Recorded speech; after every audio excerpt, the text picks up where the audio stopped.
দুবাইতে যদি কোনো বাধ্যনি থাকে গাইছে আমি বুঝছেন, এক নাম্বার সালা পাগল নিই, পাগলের মতো মনে করেন গোসল মুসল করলাম, মানে গোসল করছি না এমনি একটু শু করলাম শু। এখন যাই, বাড়ির দিকে রওনা হচ্ছি।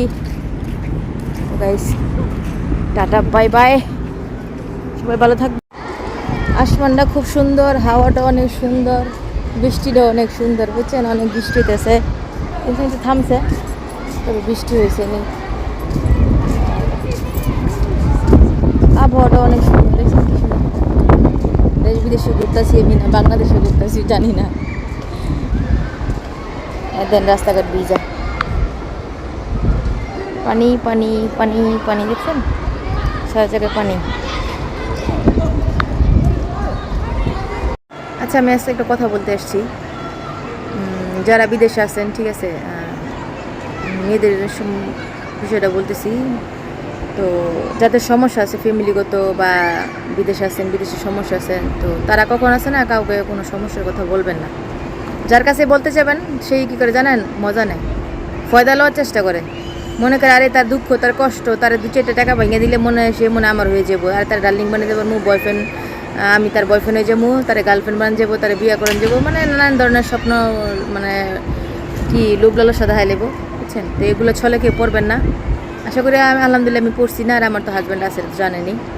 তো তারপরও আছে না মানুষের ফ্যামিলিতে বা নিজের একটা দুঃখ কষ্ট সবারই থাকে, ঠিক আছে, প্রাইভেট একটা সমস্যা সবারই থাকে, তো যার কারণে মানুষ বিদেশে আসে।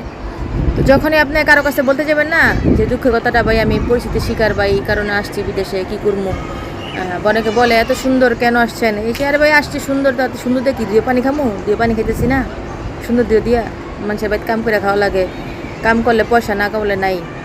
তো যখন এই সমস্যার কথা যখন দেখবেন যে মাথাটা ভার হয়ে গেছে, টেনশন মাথায়, কারো কাছে বলি শেয়ার করি, মনটা পাতলা হইব, মনটা তো পাতলা হয়ে গেছে, কিন্তু যে শুনছে সে তো মনে করেন যুগটা পুরো লেগে গেছে তার ফয়দা লওয়ার লেগে। আরে যাই হ্যালো 2-4টা মেসেজ করি, 2-4টা কথা বলে দিই তার কাছে কী করা যায়, বুঝছেন না।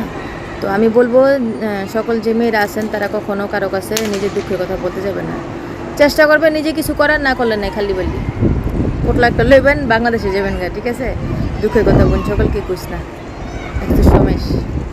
তো যাই হোক, আমার কথাগুলো যদি কারো ভালো লাগে অবশ্যই শেয়ার করে দেবেন ভিডিওটা।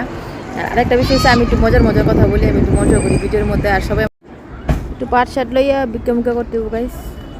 খেজুর পার্কে মনে করেন প্রচুর পরিমাণ মানুষের মানুষ বুঝছেন। এখন চিন্তা করতেছি একটু খাড়া বিক্রি করানো লাগবো। তো আমার কেমন লাগতেছে সবাই গাইজ বলবেন। আমার পাক্কুটা কই, পাক্কুটা ওদিক গেছে গাড়ি পার্কিং করতে, এখানে আসি। তো শুনেন আমি আসছি কিন্তু একলা ঘুরতে এসে বসি। আমার যে বান্ধবীটা ছিল দুষ্টু মিষ্টি বান্ধবীটা, ও আমার সাথে আজকে আসে নাই, ও একটু অসুস্থ, তো বলছিলাম আসার জন্য, তারপর একটু অসুস্থ কোনো আসে নেই, সমস্যা নেই, আমরা আসছি একটু এনজয় করতেছি, ভালো লাগতেছে। কিছুক্ষণ পরে আমার গ্রিব রাজান দিয়ে দিব, ইফতার করবো। ওকে টাটা বাই বাই।